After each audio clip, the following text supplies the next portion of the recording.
if you're an entrepreneur, my guess is, like me, freedom is one of your values, right? Hmm. And if you want to become financially free and build wealth, you have to invest. You just have to. Yeah, it's the only way to do it. You either have to invest money or you have to invest time. But like one way or another, you have to invest in something that's going to give you passive income. Otherwise, you have to work forever. It's like Warren Buffett said, if you don't find a way to make passive income, you'll work until you die. My guest today is Penelope Jane Smith, the premier financial freedom mentor for women entrepreneurs and the go-to expert for some of the biggest names in the conscious business industry. Her unique magic is supporting women entrepreneurs to become financially free in 5 years or less, with $10,000 plus per month in passive income so they don't have to depend on their business, a job, a partner, the government, or anyone else for money. Today is all about going from wealth worries to financial freedom, what it'll take for you to personally become financially free. This is a good one and you don't want to miss, so stay tuned. Hey there, it's Michelle, and today Penelope Jane Smith is joining me. Welcome to the show, Penelope. Hey, Michelle. Oh my gosh, traffic conversion, financial freedom. Let's do it. Let's go. All right, so before we go, I know I'm excited, like I'm already ahead of myself. I want if you would be open to sharing a little bit about you and what brought you here to where you are today. Oh my gosh. Okay. Well, let's just go really deep, really fast then, Michelle. I don't know if you even know this about me, but my background was in real estate investing. So back in my mid 20s, I took $10,000 of my own money. I turned it into over $6 million of real estate. So I was on track to become financially free or to retire by the time I was 31. And then in the global financial crisis in 2008, when everything crashed, I just got completely wiped out. I went from millions of dollars in real estate, about to be financially free, to millions of dollars in debt.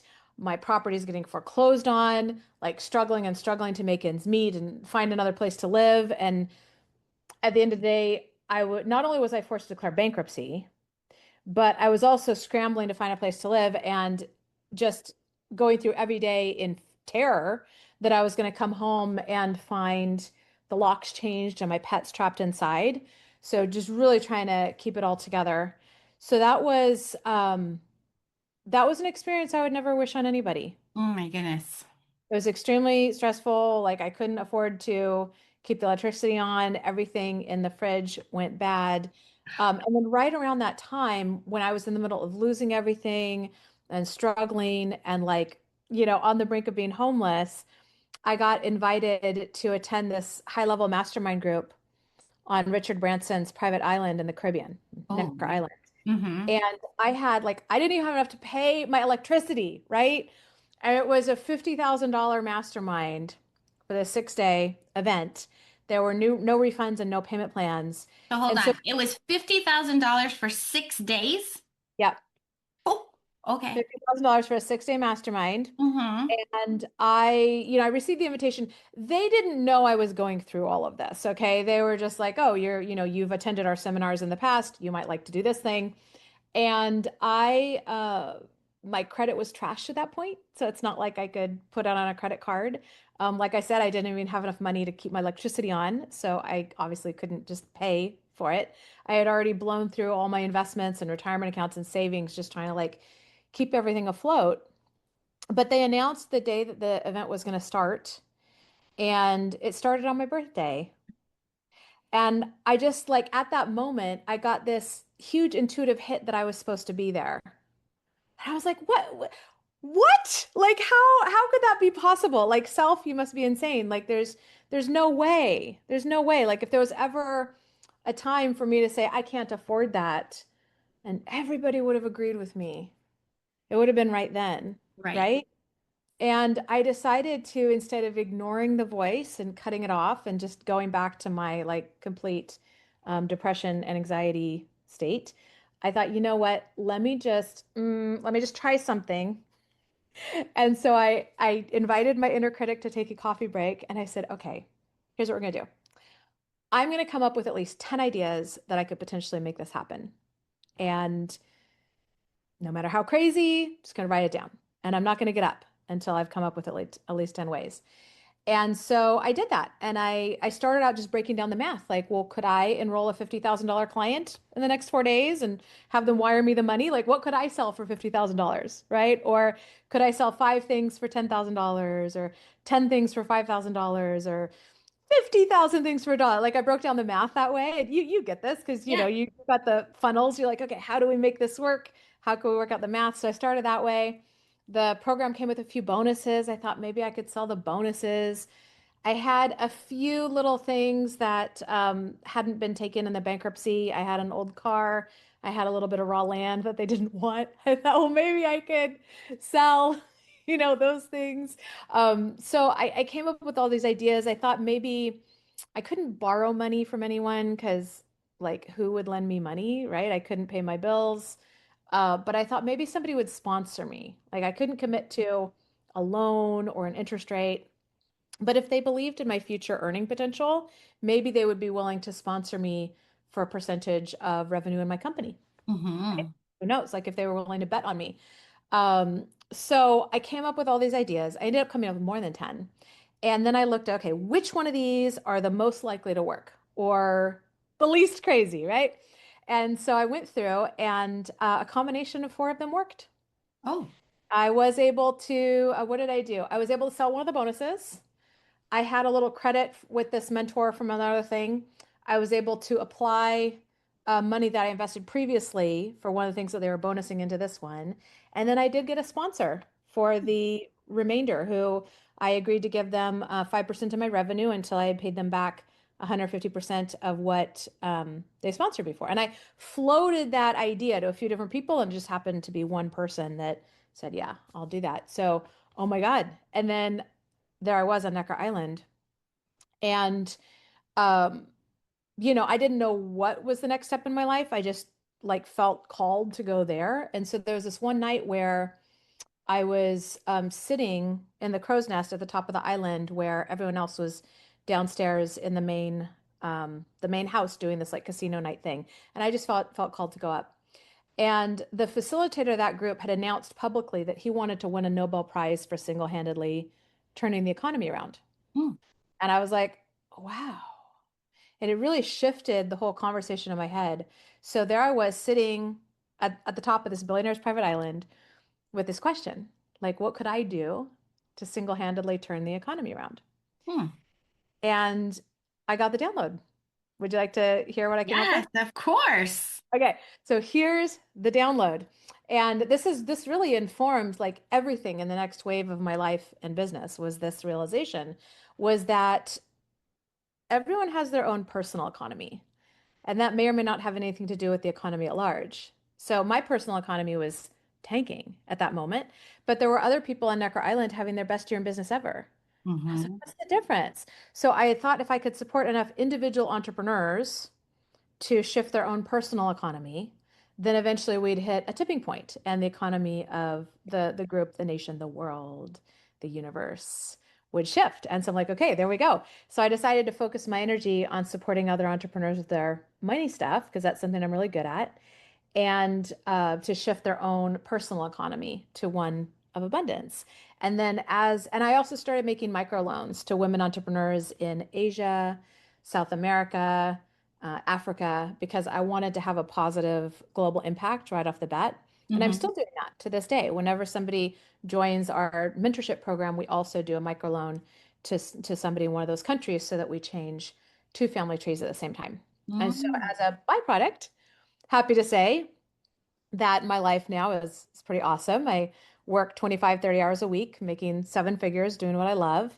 And I have a level of financial freedom. I am financially free. Mm-hmm. It matter now what I'm working on is diversifying those assets, diversifying those income streams, Mm-hmm.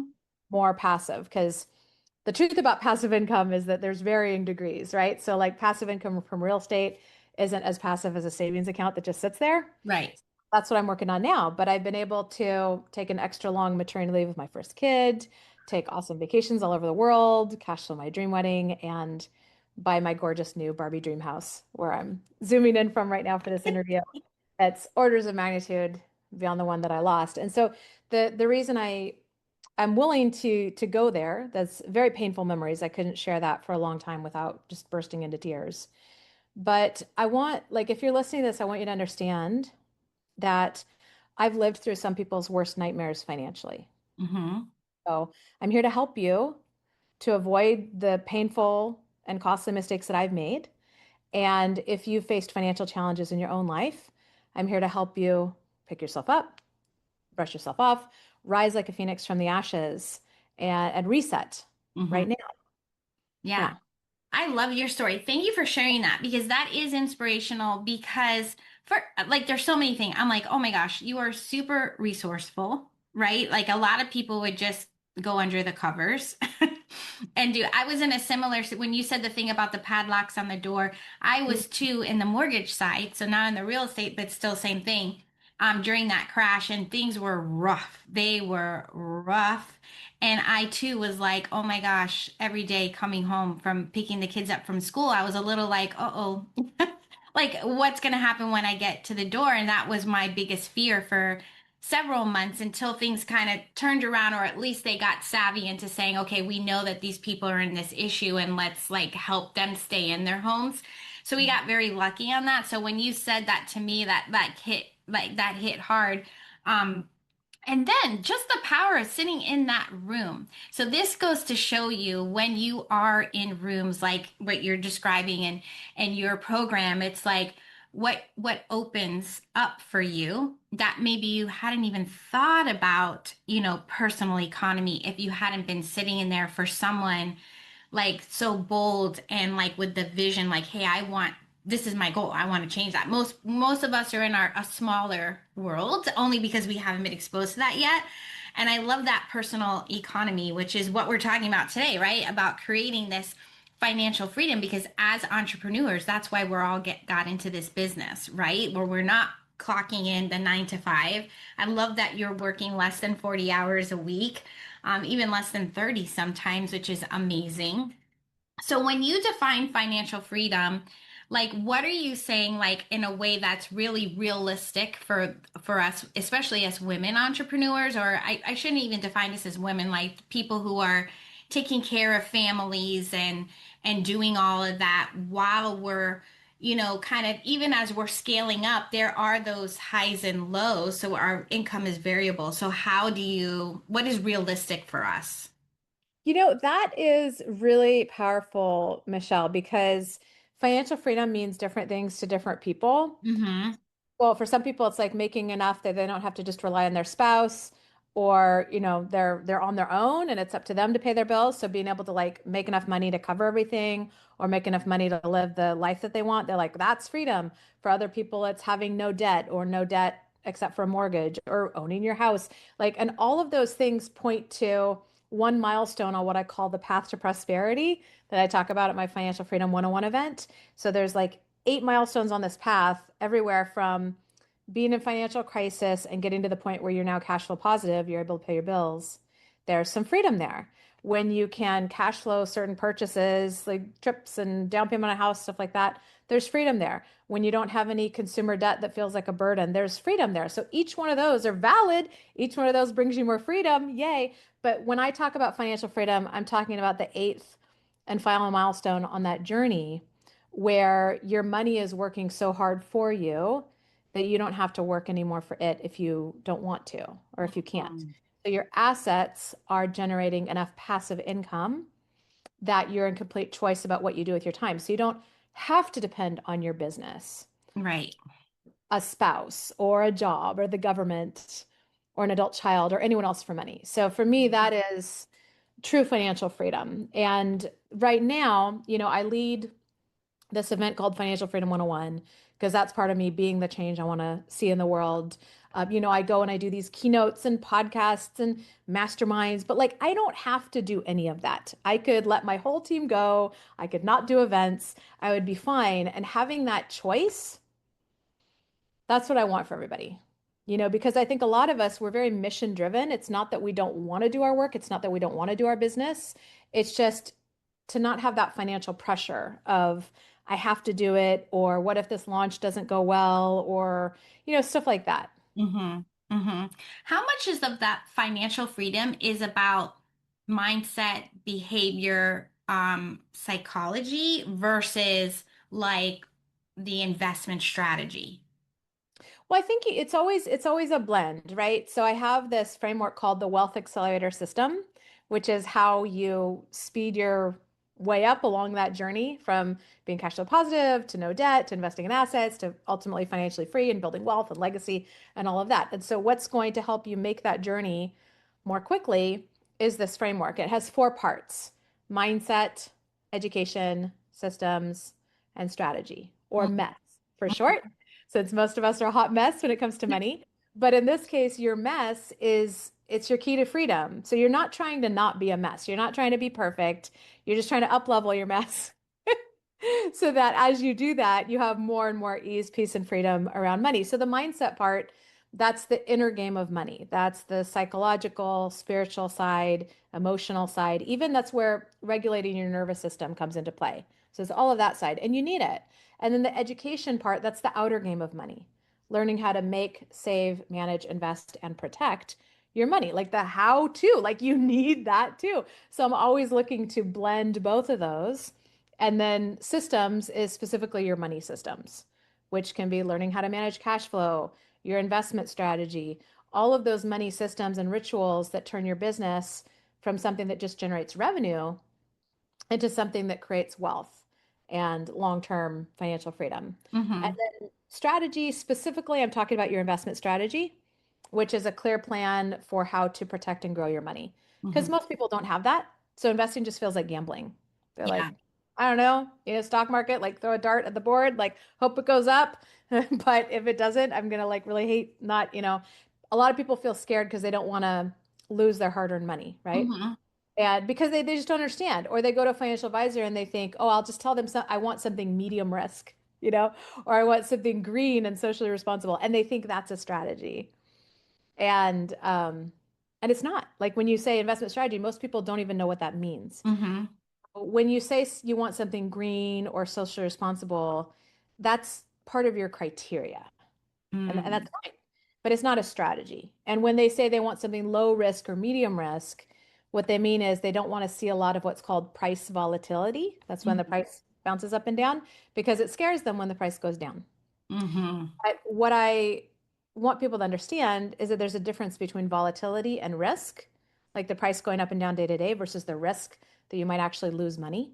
Like Mm-hmm. a roller Right. coaster is volatile, right? It goes up and down. But as long as you stay on the ride until the end, the risk of getting hurt is minimal. Doesn't mean it's non-existent, but Mm-hmm. it's minimal.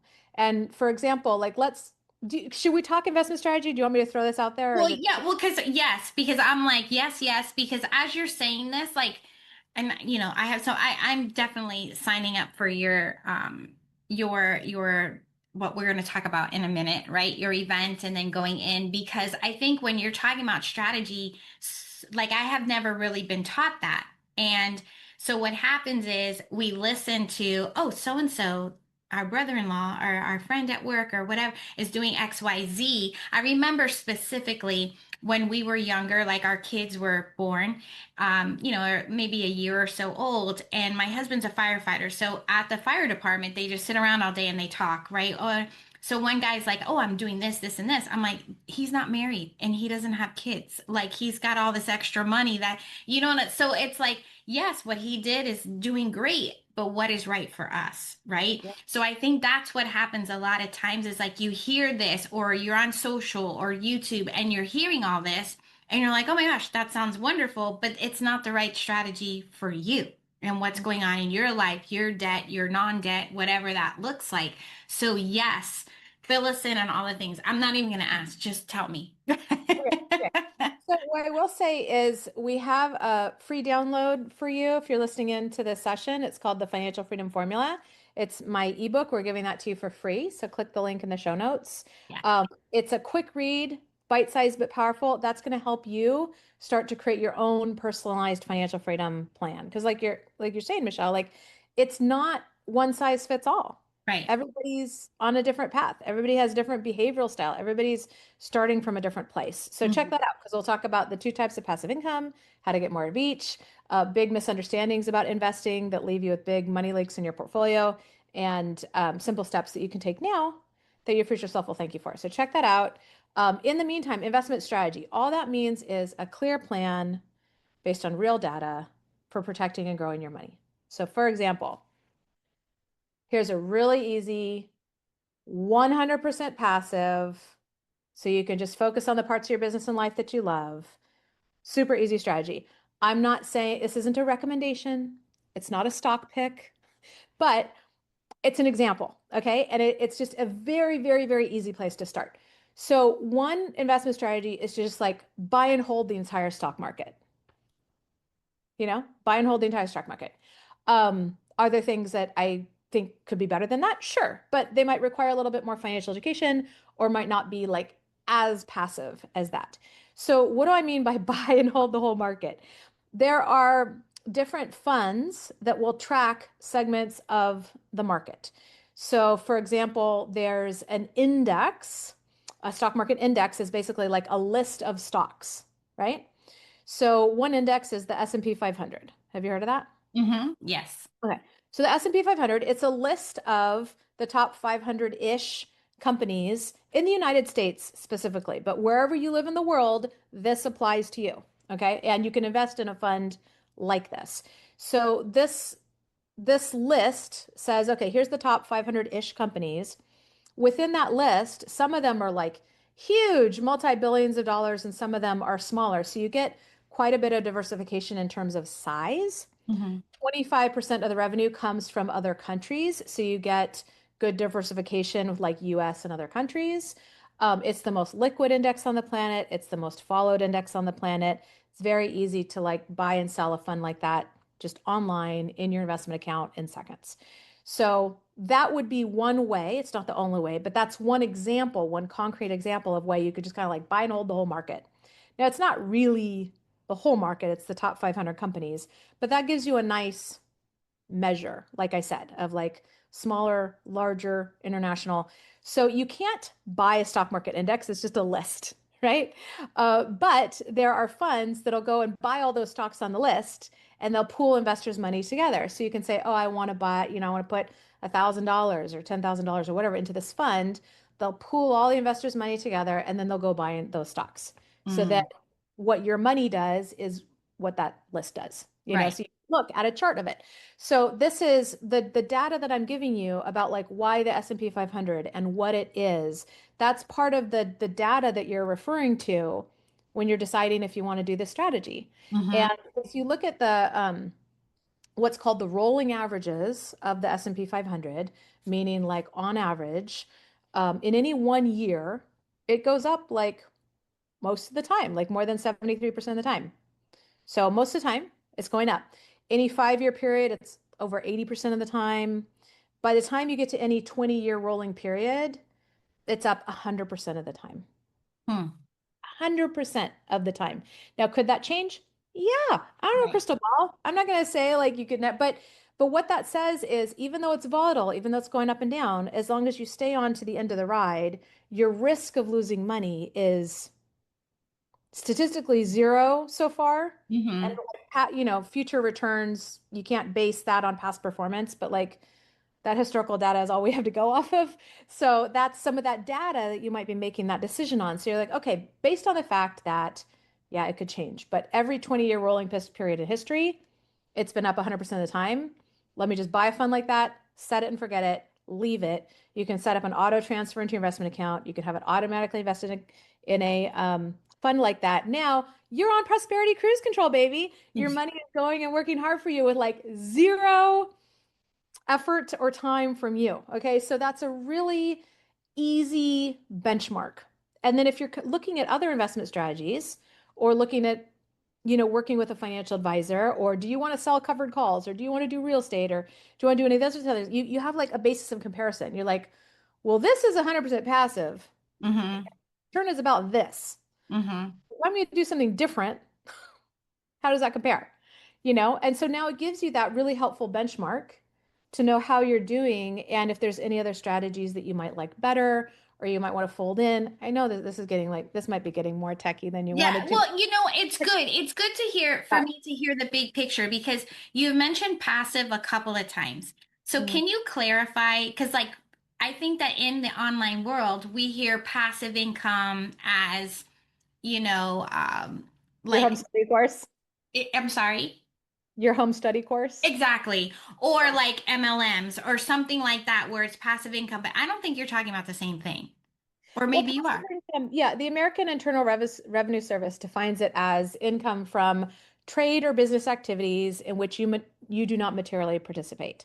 Okay. So passive income comes in whether you're working, sleeping, or playing, right? Hmm. So if you have, like, let's say you own an S&P 500 index tracking fund and it's growing, you know, day after day, year after year, it's growing over time. That is passive income. First of all, you get some dividends, which you'll Hmm. probably invest at first, but eventually you could take the dividends. But what's more likely is you'll choose what's called a withdrawal rate, like you'll Hmm. choose a certain percentage to sell off as passive income. Okay. It's basically you're creating your own version of the goose that laid the golden eggs, Got it. right? So you want Okay. to grow a big enough golden goose that you can live off the golden eggs without killing the golden goose. That's the idea on the Yeah. investment side. You can also create streams of passive income. So one way to create passive income is you buy assets like stocks, mutual funds, ETFs, real estate, businesses, vending machines, gold, silver, like you put your money in something, right? And it grows. That's buying assets. That's like the golden goose model. And you can also create streams of passive income. Like if you were in a network marketing company or MLM, if it's one where you have to keep working the business in order to get paid, Not so much. she doesn't do that anymore, but she still gets like $30,000 a year in passive income from it. That's great. Right. I think one of my pet peeves is all these people say, like, create an online course that's going to give you passive income. Because Michelle, that is not passive. Like, it's a Right. lot of work to create. And then once you create it, guess what? You have to sell it and market it. So if you have a passive way of selling and marketing it, Hmm. sure. But otherwise, like, I don't consider that passive. Exactly. Exactly. Okay. I wanted to make that clear because I think that yes. Okay. So what are like a maybe two or three simple steps that someone can take right now to really start accelerating their journey? Because the reason why, one of the reasons why I wanted to bring you on today is because my goal for online coaches, experts, things like that, is for them to be able to scale and become more profitable. And Yeah. then it's like, okay, what do I do with this money? Right. So it's like, maybe you're not there yet because a lot of what I find is that a lot of people when they're trying to grow they're doing growing things, meaning that they're hiring more people and they're doing all this stuff and profitability goes down, and they're thinking that by doing these things they're actually scaling, but they're doing the opposite because scaling is doing more with less or what you have right now without bringing on those people, become more profitable, then okay, now I have enough money to hire the next person, right? So as when we're actually getting, okay, I'm consistently profitable, I have this, it's like what could be a couple of things, or maybe even not. Maybe you're going to tell me, wait, even before you're profitable, do these things. So what would that be to kind of get us on that fast track to financial I freedom? think if you're an entrepreneur, my guess is, like me, freedom is one of your values, right? Mm-hmm. And if you want to become financially free and build wealth, you have to invest. You just have to. Yeah, it's the only way to do it. You either have to invest money or you have to invest time. But like one way or another, you have to invest in something that's going to give you passive income. Otherwise, you have to work forever. It's like Warren Buffett said, if you don't find a way to make passive income, you'll work until you die. Okay, like I might want to do that anyway, but what if I don't want to, or what if I can't? Right, You know, right. right? Like we don't always know. My grandma, she ran her own business. She ran a gem shop. Very cool. So we had all these crystals all over her house. Well, she was just walking across the street one day and she got hit by an SUV. Now she's fighting for her life in the ICU. Oh my gosh. Mom, she can't run her business, Mm. right? Fortunately, she eventually came back home, but she was never the same. She couldn't run her business anymore after that. So you don't know for sure, even if you love what you do and you're very like mission Mm-hmm. driven, like Michelle and I, you don't know for sure. So it gives you this. this feeling of financial security, which also has you make better choices in your business because you're not doing it because like, oh my God, you got to go get this client that maybe isn't really the right fit because you need the money. It's like, no, this is your purpose and you're loving it and you're having fun and all of that. So in terms of steps, I think it's very addictive to always invest back in the business and in the business and in the business for a couple reasons. Number one, often the highest ROI you can get is in yourself and in your business. I mean, my first business mentoring program, I paid $9,000, and that very first year, I made $220,000 directly from what I learned. Oh, wow. That's like, like a 2,344% ROI. Where are you going to get that? I'm not going to say you can't, you can't get that in stocks or crypto or whatever, but it's a lot easier to get it on the business side. Of course, sometimes you invest in masterminds or programs or whatever, and it doesn't work, so there is more risk there, but you can get really high ROIs in your business. So it's addictive to always like pour the profits back in. The other thing is in business, you have control, right? You're like, well, let me test this subject line, or let me try this thing, or let me add a VIP day if I need to like bring in some extra money, or there's always these like levers you can pull. And Mm-hmm. when you're going from a place where you feel like you have a level of mastery and control, if you haven't learned much about investing and you don't have much financial education, you might think, oh, I don't want to go be a beginner again and like do this thing that I don't really understand. So there can be some resistance there. It's like, oh, I'll just hire somebody to do that. Right. That's very common with entrepreneurs. Let me just get a financial advisor. I have a guy. It's almost always a guy. Right. It's like so many women just give their money and their power over away to some dude thinking that they don't have what it takes to manage and invest their own money. And here's what I want you to know. 98% of active money managers don't beat the market net of fees. Hmm. That strategy that I told you, just buy and hold the S&P 500, 98% of the time you're going to be better off doing that. I wish that wasn't the case, but that's kind of like that's the stats on the ground. And so most people, when I look at their portfolios, I can see that it's leaking money. They're paying a premium for underperformance. Hmm. When I talk about money leaks, I don't mind paying financial advisor fees. They deserve to get paid. Like that's not a Mm-hmm. problem. What I have a problem with is when you're paying that and it's underperforming the market. Mm-hmm. Some of these people are so condescending. I had one I had one client who she'd go in to meet with her financial advisor with her husband, and every time she asked a question, the financial advisor would address the answer to her husband. Ugh, I And hate she's like, excuse me, I'm right here.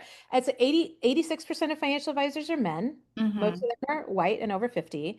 And even if you have like the best financial advisor with a heart of gold and they're certified and they're fiduciary and they're amazing, um, that whole industry has a gender bias baked right in, like Hmm. in a lot of industries. Like, did you know that seatbelt safety testing done on the average person is actually done on the average man? Oh, interesting. So women literally get injured and die more from Mm-hmm. seatbelts than men do. Wow. This is real life.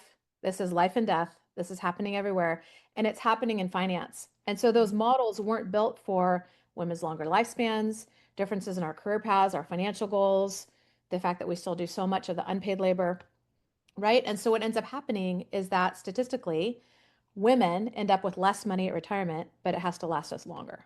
Hmm.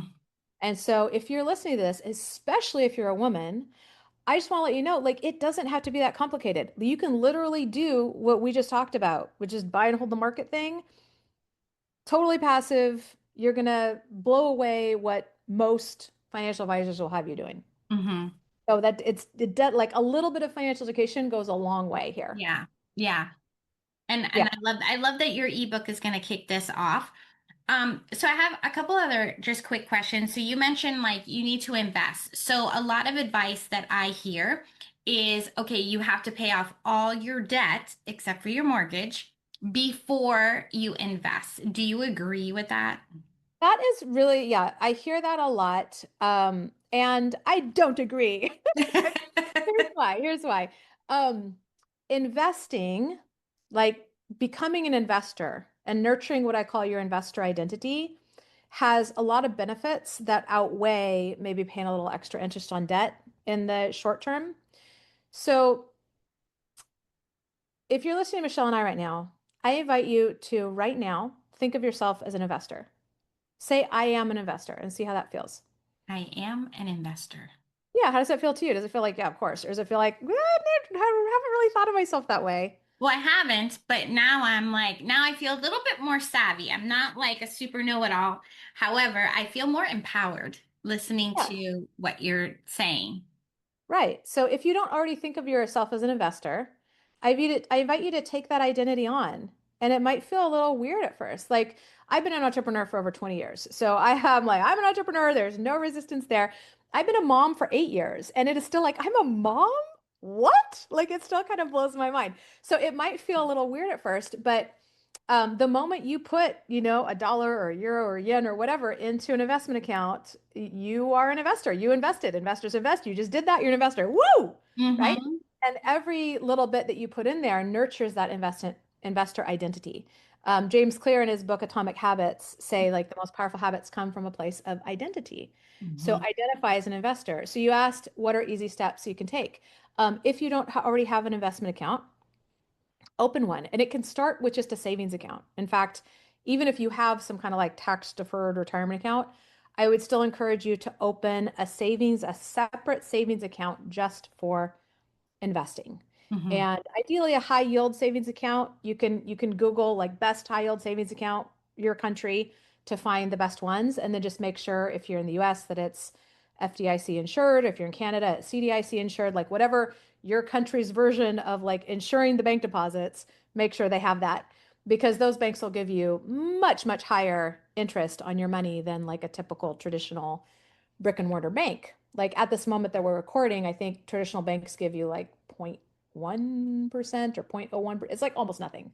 It's like just don't mess with me, right? Whereas high yield savings accounts are giving like about 4% right now. So it's a lot more. Mm-hmm.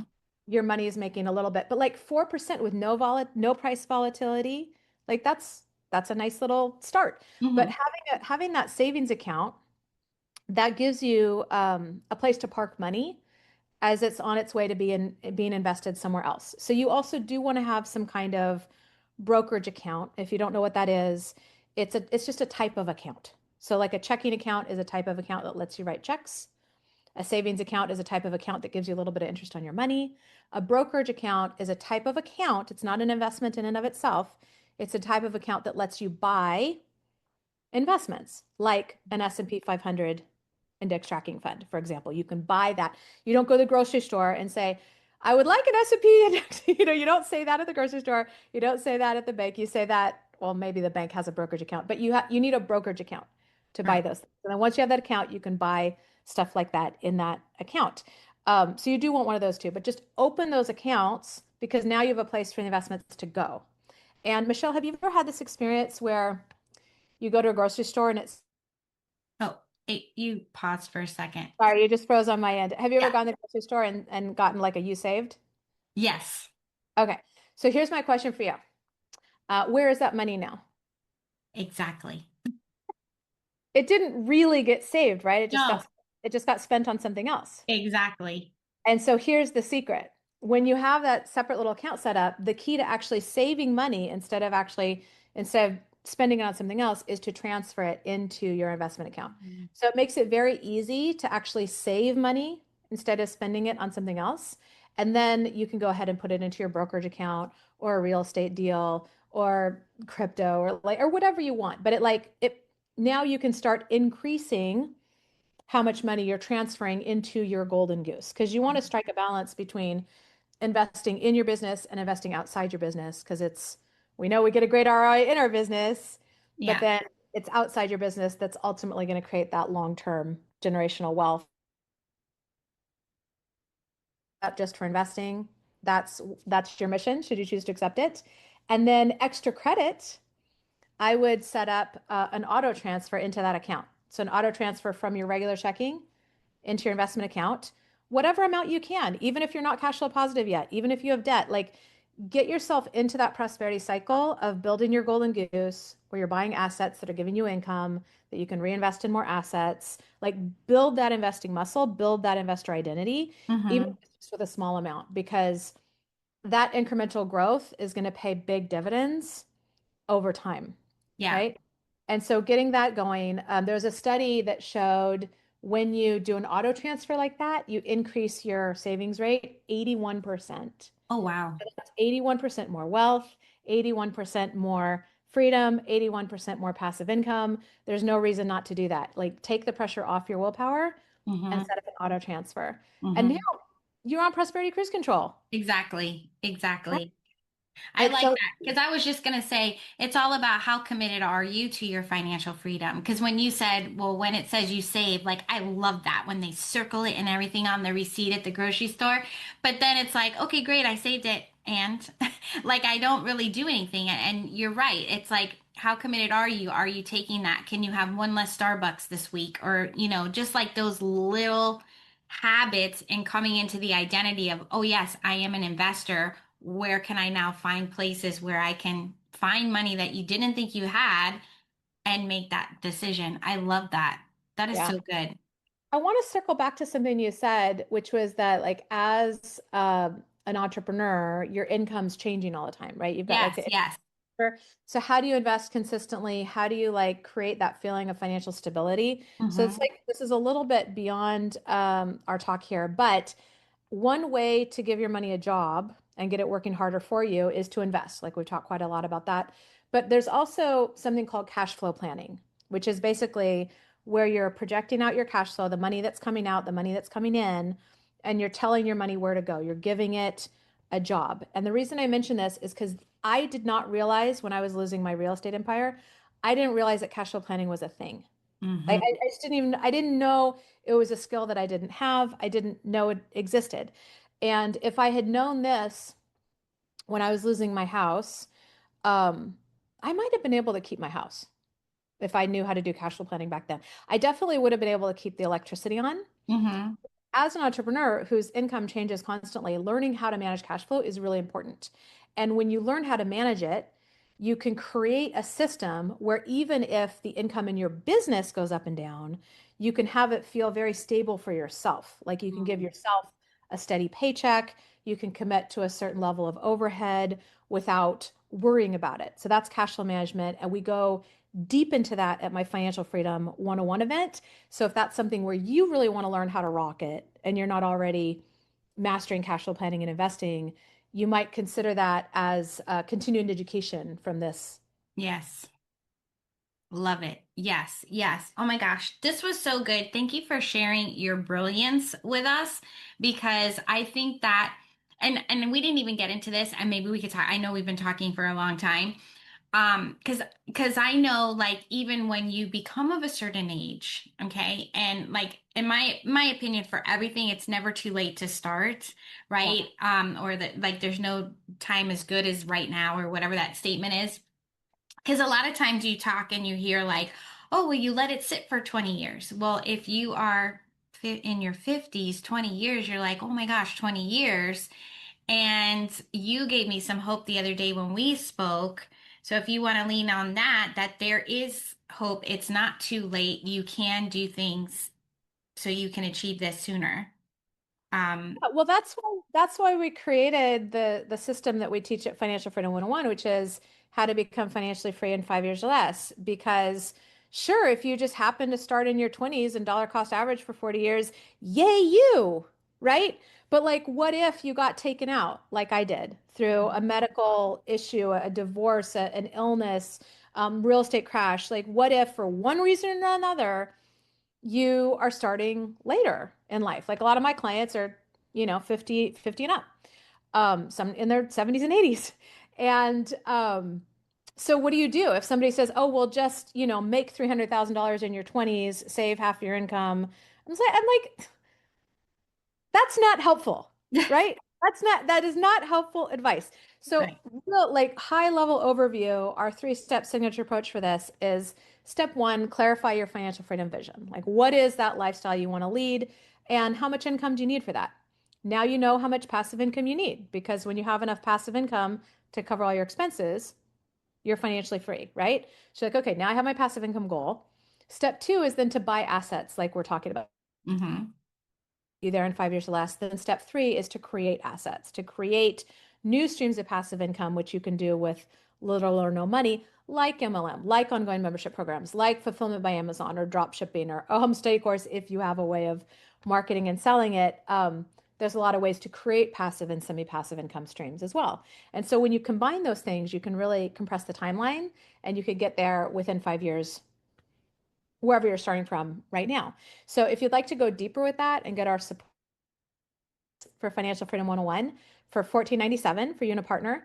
So ask yourself, is 3 days and $1,500 an appropriate amount to invest to finally get all this finance stuff handled so I know I can be financially secure for the rest of my life?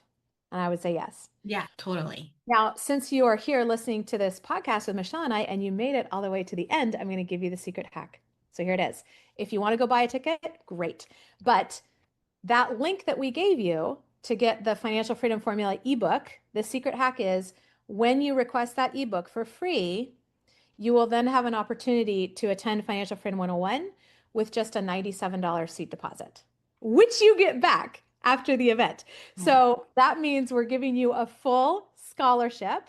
You just have to, instead of going right to my website, download the ebook and then you can get your scholarship once you've done that. I love it. Thank you. Thank you for offering that because this is like so good. Because we could take like if you were gonna think I'm gonna pay 1,500 because it's totally worth it. Okay, now maybe that could be my first start of my putting it away, right? I love it. I love it. Oh my gosh, Penelope, this was so good. I'd like to do Michelle's Hot Minute, so I'm gonna ask you a couple of rapid fire questions. Okay, Okay. you ready? All right. Okay. So one word that your friends would use to describe you. Inspiring. What is your guilty pleasure? Guilty? I don't hold on to guilt very much, but let's see. Netflix? Okay. What is your favorite way to de-stress? Uh, Flopping in my big purple love sack and reading books on my Kindle. Oh, I love that. Okay, where is your next travel destination? Well, I know we're going to Great Wolf Lodge in November. So I guess Great Wolf Lodge in Manteca is our next. Oh, I'm And gonna then have to after check that, that out. Legoland. Oh, how fun. And then what tells you most about a person? I think their values, right? Like how do the value filter that they make their decisions through. Mm-hmm. Love it. Oh my gosh, this was so much fun. I appreciate you, Penelope, for coming on the show today. Where can people find you? I know we're going to put the link down below for the guide, but where can they find you and hear more good stuff from you? Yeah. So my main website is realprosperityinc.com. And if you search Penelope Jane Smith on YouTube, we've got a lot of great free financial education there as well. But what I would really recommend you do is go download the Financial Freedom Formula right now with the link in the show notes. And if you'd like to join us for our Financial Freedom 101 event over those 3 days, we'll get all your money systems dialed in, how to manage cash flow, your investment strategy, all those systems. Then go on the next page once you download your ebook to get a scholarship for that. So good. All right. Well, there you have it from wealth worries to financial freedom with Penelope. I'll drop everything in the show notes of where to find her, all the good stuff. Thank you once again, Penelope, for coming on the show. All right. I hope you enjoyed the show. Until next time, let's grow your business together.